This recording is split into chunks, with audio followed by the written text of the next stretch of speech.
Hey everybody, it's me, Ellen, your favorite weirdo baker chick.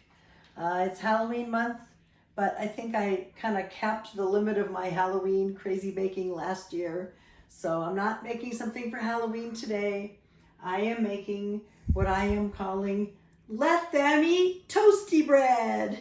This is a white bread, but it is not a particularly soft, fluffy white bread. Not that it's hard or dense, but it is sort of light and airy. I would almost call it almost a little bit English muffin-y in its texture, but I'll show you when it's done. So it has pretty simple ingredients. It has milk or half and half. The only reason I use half and half, guys, is simply that this is what I have in my house. Okay? You can use milk, low fat, non-fat, full fat. I mean, I think the more fat, the better. But I use half and half because it's what I have. The videographer husband drinks it in his coffee, so it's always here. It also has water, and it has bread flour, sugar, salt, baking soda, and instant yeast, SAF instant yeast. That's it. It's a pretty simple little bread. I haven't made it for quite a while. I don't think my husband even remembers it, but it's just a very perfect bread for toasting with butter and jelly or jam. I know a lot of you are making jam in your bread machines now. I'm not, but I may someday, who knows. But it's just a very light, airy, crispy, perfect bread for toast.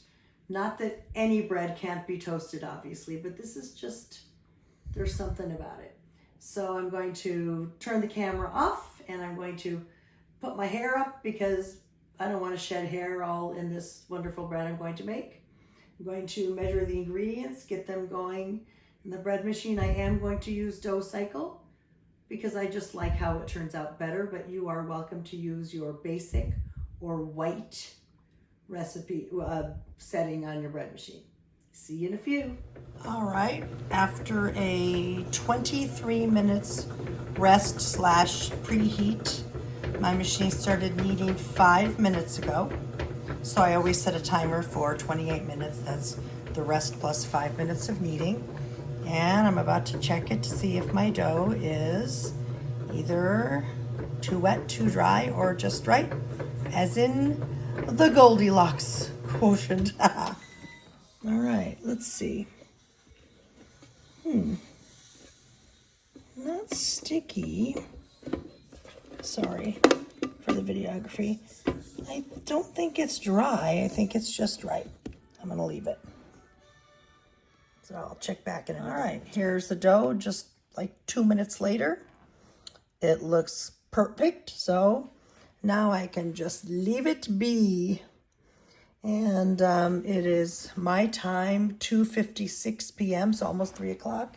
The dough will be ready at 4:13 p.m. So we've got an hour and 17 minutes to go. Closing the lid.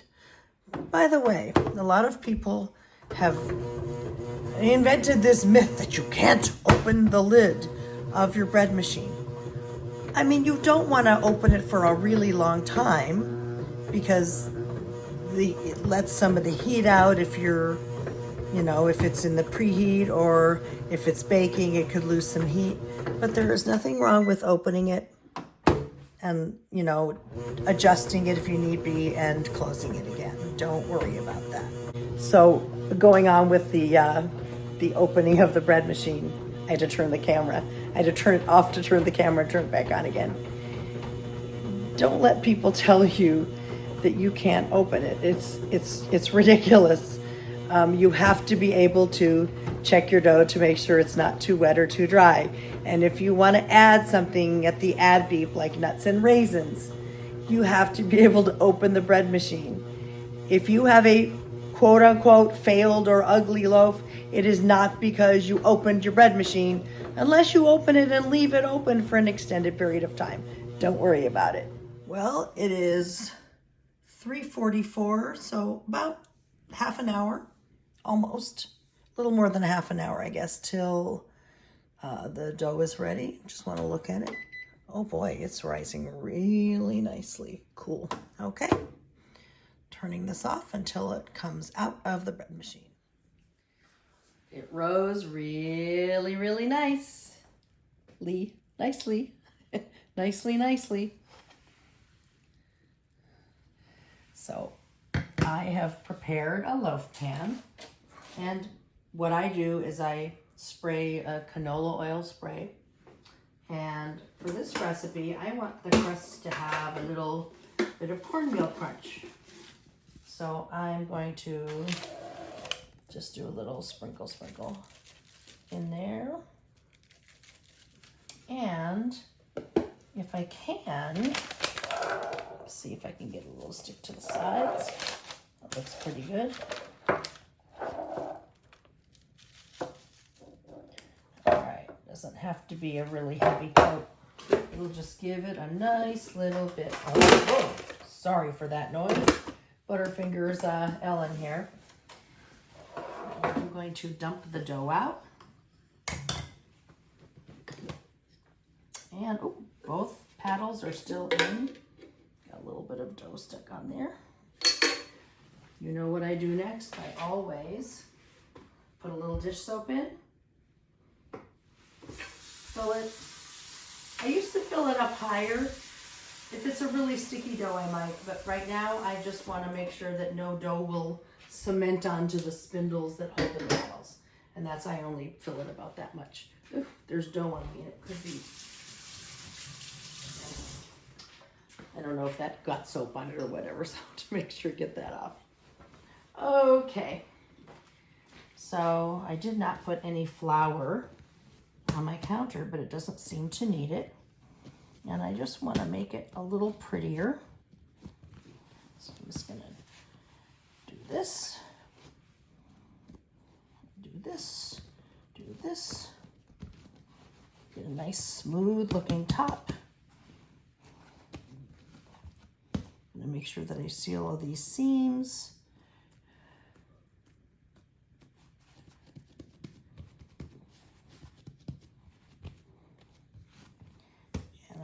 Kind of squeeze and pull just a little bit until I get it into a pretty shape. And I'm just going to plop it in here. It's nice and smooth on top. All right, so I'm just going to move this over closer to my shorts just caught on my cupboard knob there. That's what that was. So we're going to come over here for a minute. My oven rack is the one below middle. I like it there for baking bread because some of my breads bake really high. And this is the final rise portion. So I'm going to set my oven for 170 degrees. Start, set a timer for 1 minute. Now, if you've seen me do this before, you'll know why I'm doing it, and if you haven't, I'm going to tell you. You only want to proof in the oven or let your bread rise in the oven at a very, very, very low temperature. It should be about 85 degrees. So what I do, since I don't have a proof button on my oven, I set it to 170, which is the lowest temperature my oven sets to, for 1 minute. Do not forget to set that timer. I guarantee if you're anything like me, you're going to forget, and then the oven will get too hot. It will kill your yeast. It will ruin your bread. So if you set a timer on your Apple Watch or on your phone or on your oven or on your microwave or wherever, an egg timer, set a timer the second you turn on the oven. And when the timer goes off in that 1 minute, turn the oven off. You are not keeping your oven on. You're only having it on for the 1 minute to slightly warm your oven. So I've turned off the timer, I've turned off the oven. If I open the oven, stick my hand in, it feels like walking out on a warm day, a very warm day, like about an 85 degree day. So I'm just going to stick this dough in there like that. If you leave your dough out to proof on your counter, if your kitchen is really warm, you might want to cover it but I don't cover it because there's no draft inside the oven. It's just closed up and there's no air blowing so that your dough doesn't dry out. I'm going to set my timer for 40 minutes. And at the end of the 40 minutes, I'll take it out, I'll egg wash it, or I'll do whatever I do. And in that 5 to 10 minutes of waiting for the oven to preheat, the dough will finish that last few minutes of rising on the counter. I will update you when the dough has risen. There's about 15 minutes left on that 40 minutes. I just want to take a peek and see how well it's rising. Wow! This is a good riser. Look at that. Yay. Ooh, looks promising. Are you ready for the big rising reveal? Need a trumpet. Wow.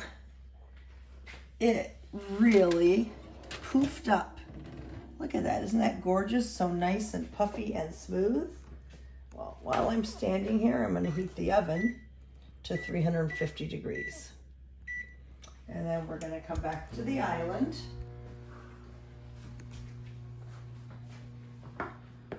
I tried not to be a tornado when I walked back here. Look at that. That really is gorgeous.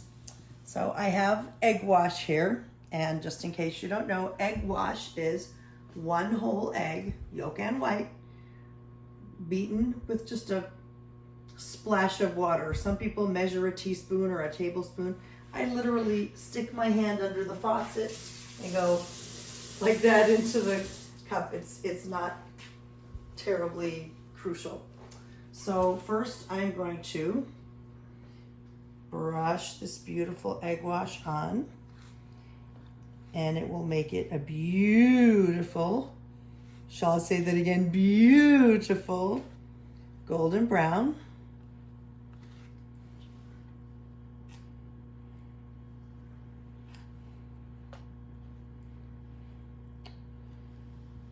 So nice and smooth. And just make sure I'm gonna turn this a little just to make sure I got both sides.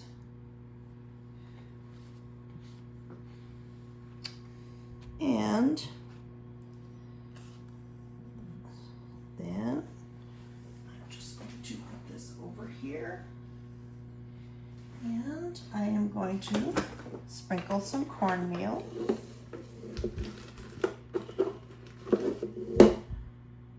Just gonna put it in my hand so I have a little more control.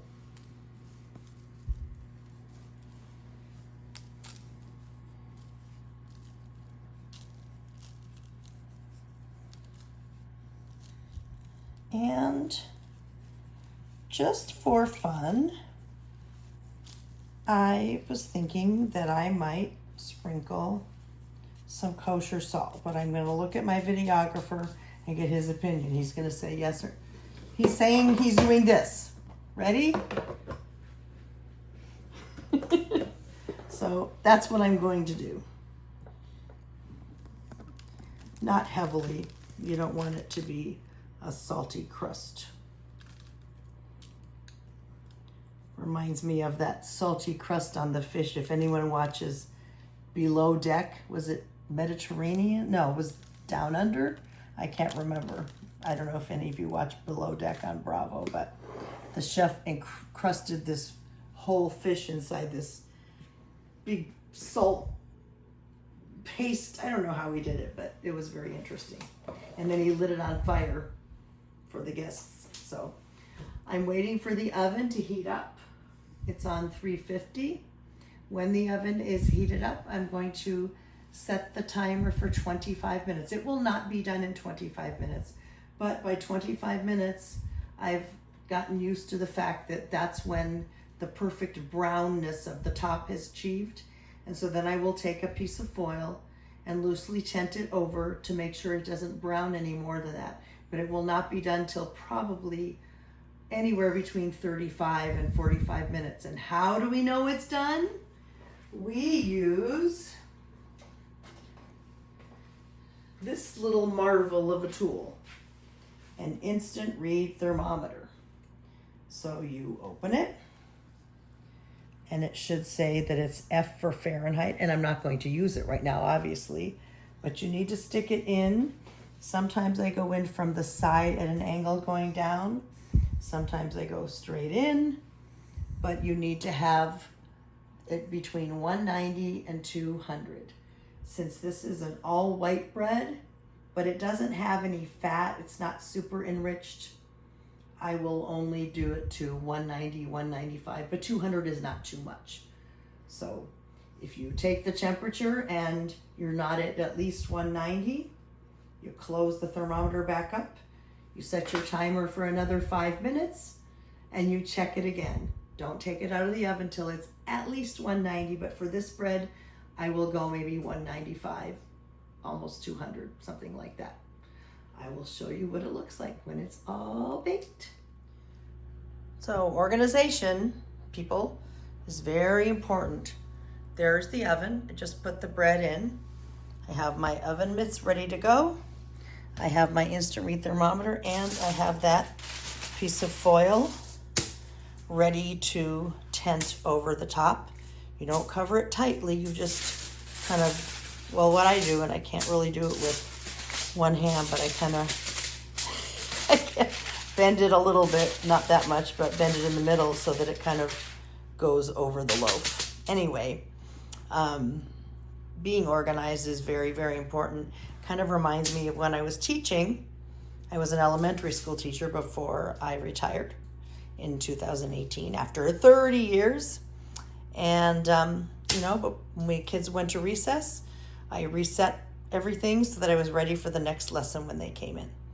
All right, well, enough lesson for now.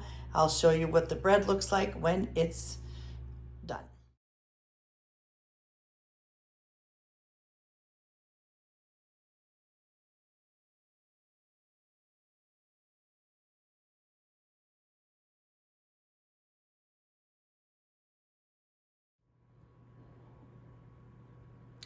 Well, here is the final loaf of bread. If you're wondering what those ridges are, it's from this bread pan, this USA bread pan. This is not my favorite. I like my Williams-Sonoma Gold Touch that are smooth better, but they both bake fine. And all I put on top, as you know, is just some cornmeal, well, the egg wash cornmeal, little sprinkling of kosher salt just for fun. And give you a ooh, hot. There's the whole thing, but I can't quite cut it yet. My dad's coming over for dinner, but we went out to lunch earlier and we had such a big lunch that Neil and I, my husband and I, decided not to cook. So we're just having breakfast. We're just gonna have eggs and toast with toasty bread. All right, I'm gonna show you a little bit later what the crumb looks like, and I'll give it a taste.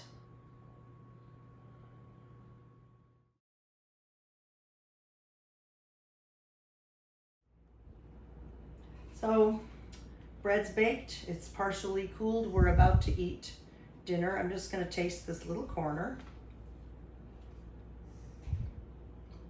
It has such a wonderful flavor, but it does not taste like regular white bread, and I don't know how to describe it. It just is a little bit different.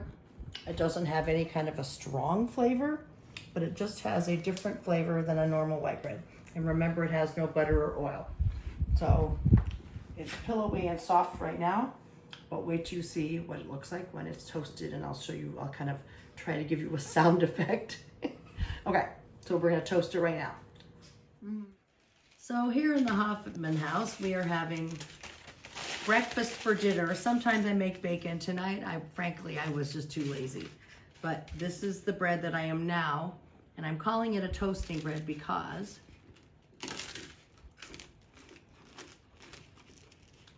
I'm telling you, it tastes not exactly like, but to me, a little bit like an English muffin. A little bit. It's very It's like very light and crispy, and it's so good. It doesn't taste like a plain white bread. Okay, you ready, Dad? Ready. For your fans? Hey fans, I'm Dad. This is absolutely delicious. How do you know you didn't taste it yet? Oh, I tasted it now. It's still good. Do you think it tastes a little bit like English muffin? No. I think it tastes like more like a brioche. Sort of like a brioche. Which is weird considering there's no egg and there's no butter. It's odd. That is odd. Well, Do you like So- it? it's very good. Does it taste Delicious. like plain toasted white bread? No. Tastes different. I think my husband said it might be a little more yeasty tasting. Do you think it's yeasty tasting? Perhaps a little bit. Not in a bad way, not in an overly yeasty way. I just think there's something about the texture. It's just, and I know all toasted bread is crispy, but this is just it's very light. It's a different texture. All right, I think you've seen enough of us chewing toasted bread. And we've reached the end of this bread making adventure. If you liked this video and you haven't yet subscribed to my channel, please hit that subscribe. It's in bright red, you can't miss it. And if you liked this video, click on that thumbs up to show that you like it. And I appreciate you watching, and I hope you make this recipe. And oh, I forgot to tell you, all of my recipes, including this one, are written out fully in the description below the video. So depending on whether you're on a phone or a iPad or a tablet or your computer, it's going to be in a slightly different place, but look for the word description. Some of them say see more, but under the actual video on the page, on the internet YouTube screen, there is the description, and in that description will be the full recipe. Please feel free to message me here on YouTube if you have any questions. If you are on Facebook and you'd like to use Messenger, not a friend request, but Messenger, look for me as the name Ellen Walker Hoffman in Messenger. I answer every message. I answer every YouTube message, every message in Messenger. I promise I will answer your questions. So if you ask me a question, check back. I answer them as soon as I see them, right away. So I will always give you your answer promptly. Thanks for watching.